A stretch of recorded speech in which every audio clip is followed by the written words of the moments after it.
గురించి చెప్పబోతున్నాను. ఒక ఊరిలో ఒక చాకలివాడు ఉండేవాడు.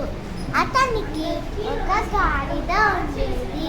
ఆ గాడిదకు ఒక నక్కతో స్నేహం కుదిరింది. అవి రెండు రాత్రి పూట ఆహారం కోసం పక్కవారి తోటలోకి వెళ్ళి దోస పళ్ళము దొంగిలించి తిని కడుపు నింపుకునేవి.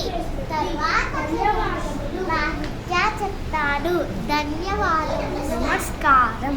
కష్టపడకుండా ఆహారం దొరకడం వల్ల గాడిదకు చాలా ఉత్సాహం కలిగింది. అప్పుడు గాడిద నక్కతో ఇలా అన్నది, మిత్రమా మిత్రమా, నాకు చాలా ఉత్సాహంగా ఉంది, నాకు ఒక తీయని పాట పాడాలని ఉంది అని గాడిద అన్నది. అప్పుడు నక్క, అయ్యో అంత పని చెయ్యకు మిత్రమా, నీ పాటకు నిద్రపోతున్న రైతులు మేలుకొని మనకి బట్ట పూజ చేస్తారు అని నక్క అన్నది. అప్పుడు గాడిద, నేను బాగా పాడుతానని నీకు అసూయ, ఎందుకన్నా నన్ను పాడుతూనంటున్నావు అని గాడిద అన్నది. అప్పుడు నక్క, నీ కరుమ, నేనైతే వెళ్ళిపోతున్నాను అని చెప్పి నక్క వెళ్ళిపోయింది. తర్వాత కథని గౌతమ్కి చెప్తాడు. ధన్యవాదములు. నమస్కారం. గాడిద భయంకరంగా తన గొంతు విప్పి పాట పాడడం మొదలుపెట్టింది.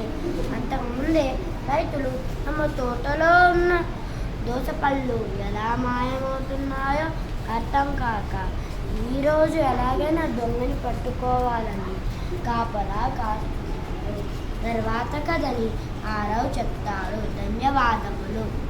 అందరికీ నమస్కారం. గాడిద చేసే భయంకరమైన శబ్దానికి చెవులు చిల్లులు పడుతుండగా రైతులు పరిగెత్తుకుంటూ వచ్చారు. ఈ గాడిదే దోసపళ్ళు తింటున్న దొంగ అని కర్రలతో గాడిదని చావకొట్టాడు. అది దెబ్బలు భరించలేక పరుగు తీసింది. తర్వాత కథని లాస్ట్లో పూర్తి చేస్తారు. రైతుల దెబ్బలు భరించలేక గాడిద పరుగు తీసింది కదా. నక్క బయటికి వచ్చి, మిత్రమా నేనేంతో చక్కగా చెప్పాను, నువ్వు వినలేదు, నీ గొయ్యి నువ్వే తవ్వుకున్నా అని అన్నది. దానికి గాడిద, అవును మిత్రమా, నువ్వెంత చెప్పినా వినకుండా నా చావును నేనే కొని తెచ్చుకున్నాను అని గాడిద బాధపడింది.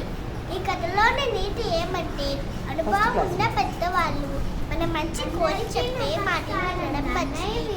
అందరికీ మా కథ నచ్చింది అనుకుంటున్నాను.